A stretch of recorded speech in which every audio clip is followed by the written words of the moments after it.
The Tower of London has seen a lot in its almost 1,000-year history.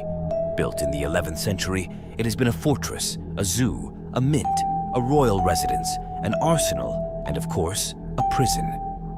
Within the walls of the tower languished many prisoners, both famous and not so famous. Not surprisingly, a great many ghost legends are associated with this place. Evidence of ghosts in the tower's rooms and corridors continues to be reported to this day. Anne Boleyn. One of the tower's most famous ghosts is the spirit of Anne Boleyn, Henry III's second wife, executed on charges of treason and adultery, spent the last days of her life here. For the execution was specially invited skillful and experienced executioner who cut off the head of the former queen with a sword, not an axe, a kind of last favor from Henry VIII. The ghost of the unfortunate Anne often disturbs visitors to the Tower of London. Sometimes she is seen near the place of execution with her head in her hands, and sometimes just walking around the fortress or in the chapel of the White Tower. Margaret Pole. Another Tudor ghost is Margaret Pole, Countess of Salisbury. Lady Margaret's family had been at risk for many years because of their affiliation with the Plantagenet family. Fearing even the remote threat of rivalry, a paranoid Henry VIII ordered the Countess's arrest in 1538.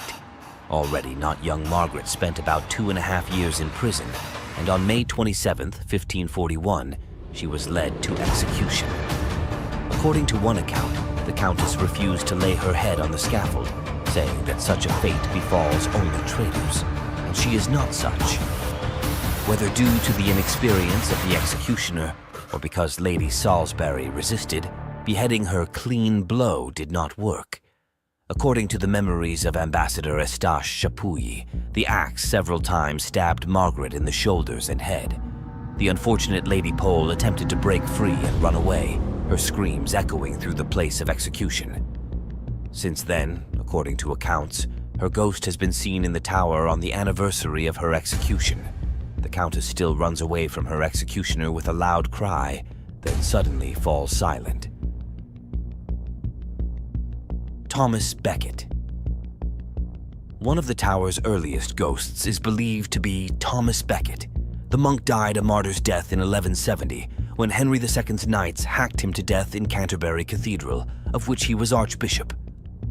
Becket, who had once been one of Henry II's chief associates and then quarreled with him after his appointment as archbishop, was made a saint in 1173.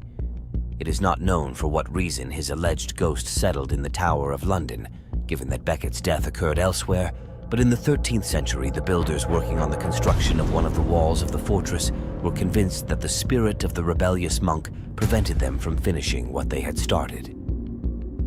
According to legend, the ghost of Becket destroyed the construction with a blow of the cross, although, according to other accounts, the wall could have collapsed due to a strong hurricane. Either way, it was decided to erect a chapel in the tower in honor of the late archbishop. According to the same legend, after that the spirit of Thomas Becket calmed down and no longer disturbed the inhabitants of the fortress and the surrounding area. Princes in the tower.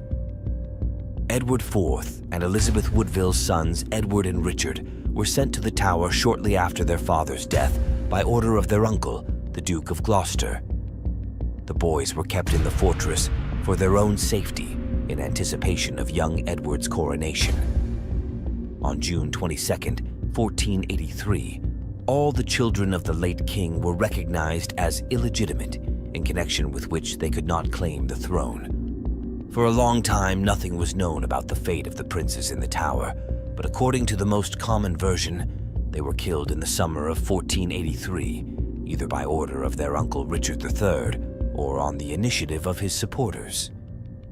Exactly how the little princes died is unknown. During the tower's reconstruction in 1674, the skeletons of the two children were found in one of the towers, which by order of King Charles II were later buried as the remains of Edward and Richard. The spirits of the brothers have been seen many times in the corridors of the tower. If evidence is to be believed, The boys, dressed in their pajamas, are usually shown together holding hands in fear. Sometimes the princes are seen playing on the walls of the fortress.